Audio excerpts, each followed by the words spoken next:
More on the markets, and while Siddharth Kimka is with us, quick perspective from Nischal Maheshwari as well.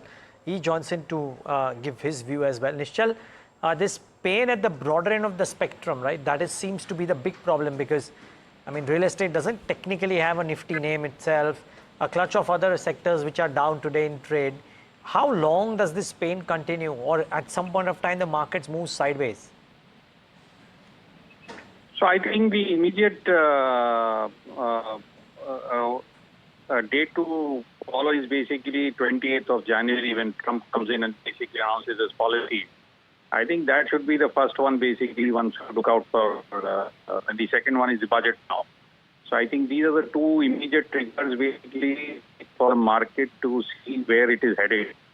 But in the short term, it looks like a lot of pain is still remaining in the market. Okay, so Nischal, am I listening to you that until Jan 20th, and we don't know what happened post that, but until then the pain will continue, you are saying? There is no possibility of a bounce back that you foresee after the index having corrected the way it has from the all-time highs? No, obviously, I'm basically those are, I do not technical, so there would be short-term corrections if the market is oversold. Obviously, there we are 100, 200, 300 corrections. That will come, but I'm saying fundamentally, the problem still continues to remain very strongly out there. And the big problem remains to be basically the high inflation in US and being strong. We are having all international currencies, basically, especially the emerging market ones, basically, which are under pressure. And that's why we're getting selling coming from the FIs. Right, Nischal, Harsh also joining in. Is this just flows and therefore do you believe any kind of reversal in sentiment on the 20th of January could also lead to a bounce back? Doesn't seem to be for the moment, basically, because what I see here is, if anything, ASN is pretty strong in the US. You have seen recently the numbers which have come for the employment numbers. They were much higher than expected. So I think the US economy is doing very well, and that's why now we are saying that there is only going to be 2 rate cuts in the US against expected 4.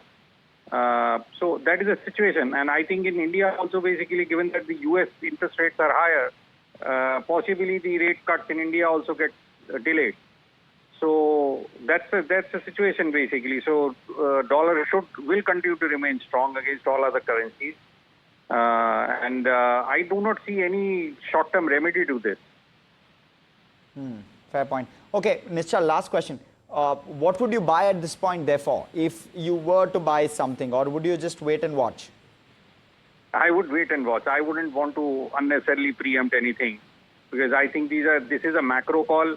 And yes, I do agree, basically, there would be stocks which have corrected, but then in macros, basically, the correction may be another 200, maybe another 1,000 points. Who knows? Okay, so you act after another 1,000 points, Nischal. Is that the right way to look at it? I think 22,000 is a very strong support. Okay. I think basically that should be a good point to start looking at the market again. Okay, understood. Point taken. Thank you so much, Nischal, for coming in, speaking with us today, giving us that perspective. Thank you. Thanks.